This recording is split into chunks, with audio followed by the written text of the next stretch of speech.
Students সকলোকে পুনৰবাৰ স্বাগতম জনাইছোঁ আছাম ষ্টাডি ইনফো ইউটিউব চেনেলটোলৈ।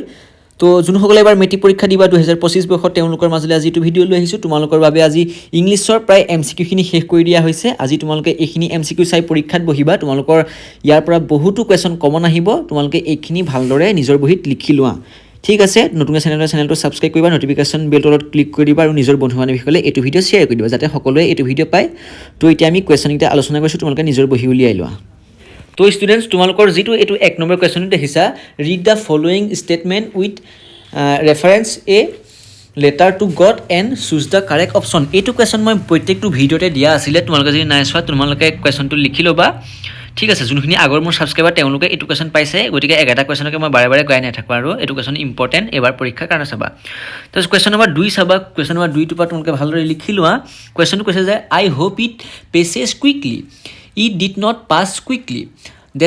ফুল ষ্টপ আছে, তাৰপিছতে কৈছে যে ইয়াত what is the it refer to. আৰু এই কুৱেশ্যনটোৰ যিটো তোমালোকৰ অপশ্যন দেখিছা, 4টা অপশ্যন দিয়া আছে ইয়াত। 1 নম্বৰ অপশ্যনটো হৈছে এ পিগ অফ ৱৰ্ফছ, বি হৈছে এ স্ৱাৰ্ম অফ লকাষ্ট, চি হৈছে দ্য হেল ষ্টৰ্ম, ডি হৈছে দ্য ষ্টৰ্ম অফ ডাষ্ট। আৰু ইয়াৰ শুদ্ধ উত্তৰটো হৈছে অপশ্যন চি, দ্য হেইল ষ্টৰ্মটো ইয়াৰ কি শুদ্ধ উত্তৰ। এইটো কুৱেশ্যন নম্বৰ 2 ক্লিয়াৰ। এইটো কুৱেশ্যন পৰীক্ষাত আহিলে তোমালোকে আশা কৰোঁ লিখিব পাৰিবা। তাৰপৰা কুৱেশ্যন নম্বৰ 3 কৈছে যে what was Lencho's immediate response when he receive the letter from God. আৰু এই কুৱেশ্যনটোৰ 4টা অপশ্যন হৈছে A he began shooting at the postmaster, B হৈছে he was not surprised but very angry.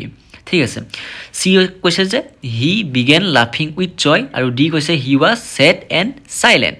তো ইয়াৰ শুদ্ধটো সকলোৱে জানাই। তোমালোকৰ কুৱেশ্যন নম্বৰ 3 নম্বৰটোৰ অপশ্যনটো বি নম্বৰ কুৱেশ্যনটো শুদ্ধ উত্তৰ, হি was not surprised but he very angry. মানে তেওঁ চিঠিখন পাই ছাৰপ্ৰাইজ হোৱা নাছিলে, তেওঁ লেঞ্চ ভেৰি এংগ্ৰি অৰ্থাৎ খং কৰিছিলে, কাৰণ তেওঁৰ চিঠিখন দেৰিকৈ আহিছিলে। কাৰ পৰা? ভগৱানৰ পৰা। 4 নম্বৰ কুৱেশ্যনটো কৈছে ইয়াত on that lovely autumn day I was accompanied by my Zenani. আৰু ইয়াৰ যিটো ডেছ দেখিছা তোমালোকে, ডেছটোৰ ঠাইত তোমালোকৰ অপশ্যন এ আছে অন্ট, বি আছে মাদাৰ, চি আছে ৱাইফ, ডি আছে ডটাৰ। তো ইয়াৰ শুদ্ধ উত্তৰটো হৈছে অপশ্যন ডি, ডটাৰটো ইয়াৰ শুদ্ধ উত্তৰ। তাৰপিছতে কুৱেশ্যন নম্বৰ 5 মন কৰিবা। The day was symbolised for me by the playing of our 2 national এনথেমছ।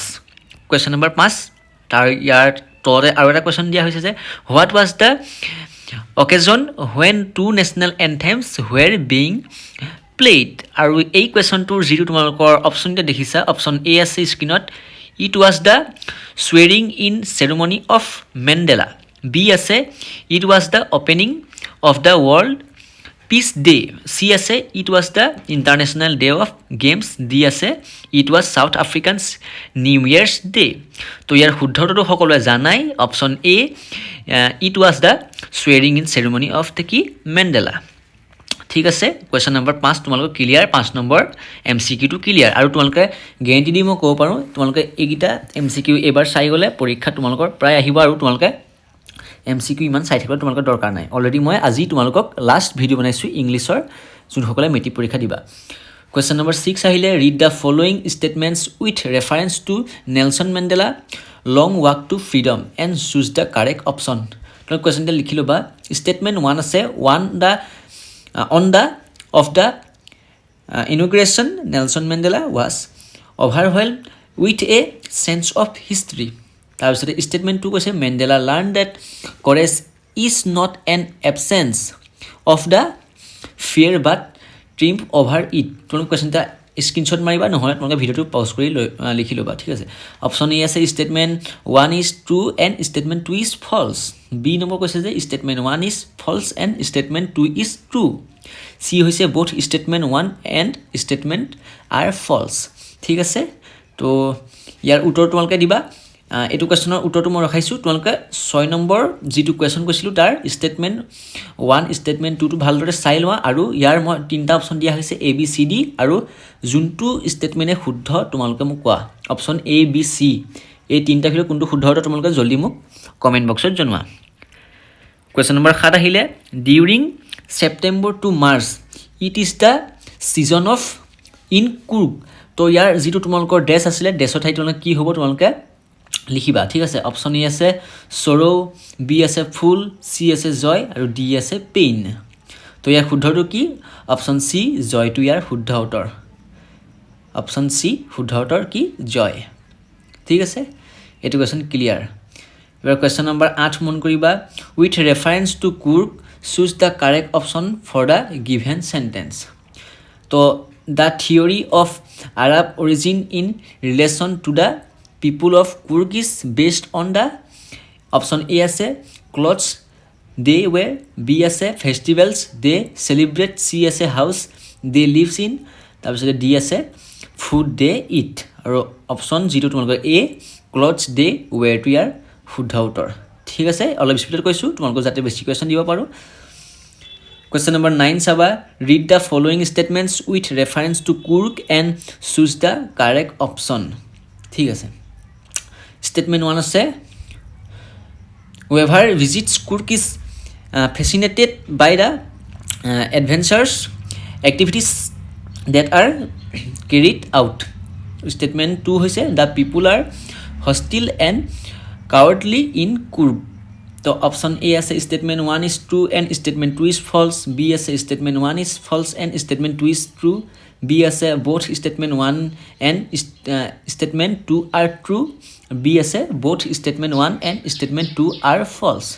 তো question number তোমালোকৰ A2 ইয়াৰ শুদ্ধ উত্তৰ কি পাইছিলা তোমালোকৰ A2 statement 1 is true and statement 2 is false অৰ্থাৎ statement 1 টো শুদ্ধ আৰু statement যিটো তোমালোকৰ 2 দেখিছা হেতু ভুল Next question আহিছে next question কৈছে যে what does the underline part mean ঠিক আছে option A আছে to become deeply engrossed in something B কৈছে to have goal C কৈছে to cover the nose with something আৰু D কৈছে to smell the something অটো ইয়াৰ এনসাৰটো হৈছে option A to become deeply engrossed in something আৰু এটো কোৱেশ্যন কিমান হ'ব তোমালোকক আগৰটো আছিল 9 আৰু এটো কোৱেশ্যনৰ হেতু কোৱেশ্যনটো হৈছে 10 ঠিক আছে এটো ক্লিয়াৰ কোৱেশ্যন নম্বৰ 11 মন কৰিবা 11 তোমালোকে চাই লোৱা 11টো ষ্টেটমেন্টৰ এনেকুৱা ষ্টেটমেন্টৰ বিলাক ভাল নালাগে ইমান তোমালোকে চাই লোৱা কি কয় 11 নম্বৰ কোৱেশ্যনটো লিখি লোৱা মই তোমালোকে লাহে লাহে এনেকৈ দেখাই দিছো ঠিক আছে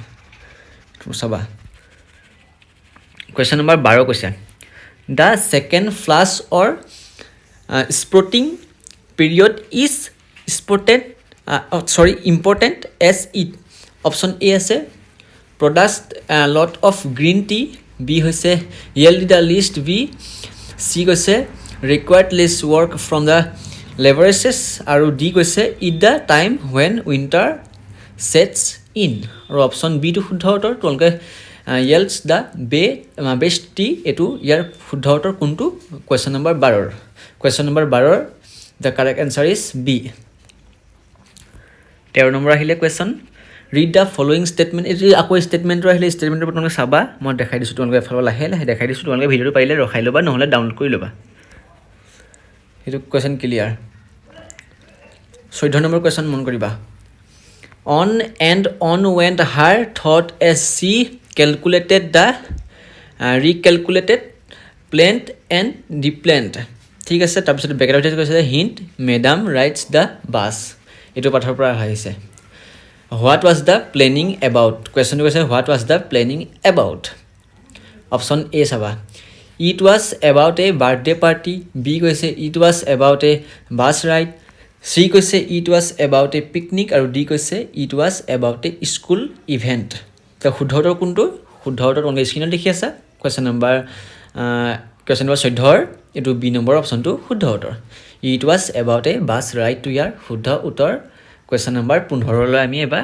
আগবাঢ়িছো question number 15 কৈছে যে he stuck in his vivid strips question কৈছে যে he stocks in his vivid strips তো ইয়াৰ পাছতে এটা question কৈছে choose the word which is same as the underlined word ঠিক আছে তো question number 15 option A bright B option হৈছে dull C হৈছে faded D হৈছে ভেজ তো ইয়াৰ কোনটো উত্তৰ শুদ্ধ অপচন যেটো তোমালোকৰ ব্ৰাইট দেখিছিলা অপচন A শুদ্ধ উত্তৰ 15 নম্বৰটোৰ অপচন A টো ইয়াৰ শুদ্ধ উত্তৰ ঠিক আছে তো আজি এই 15টা লৈ আহিলোঁ আজি মই খতম কৰি দিছোঁ হেৰিয়াৰ তোমালোকৰ মেট্ৰিক পৰীক্ষা 2025ত আহিবলগীয়া ইংলিছৰ MCQখিনি আজি শেষ কৰি দিছোঁ আৰু ইংলিছৰ ওপৰত ভিডিঅ' নবনাওঁ তোমালোকৰ অলৰেডি মই বহুতো পাৰ্ট বনাই থোৱা আছে সেইখিনি পাৰ্ট যদি তোমালোকে নাই চোৱা তেনেহ'লে চাই ল'বা সকলোখিনি মিলাই আজি মই 45টা কমপ্লিট কৰি দিলোঁ তো ইমানেই ভিডিঅ'টো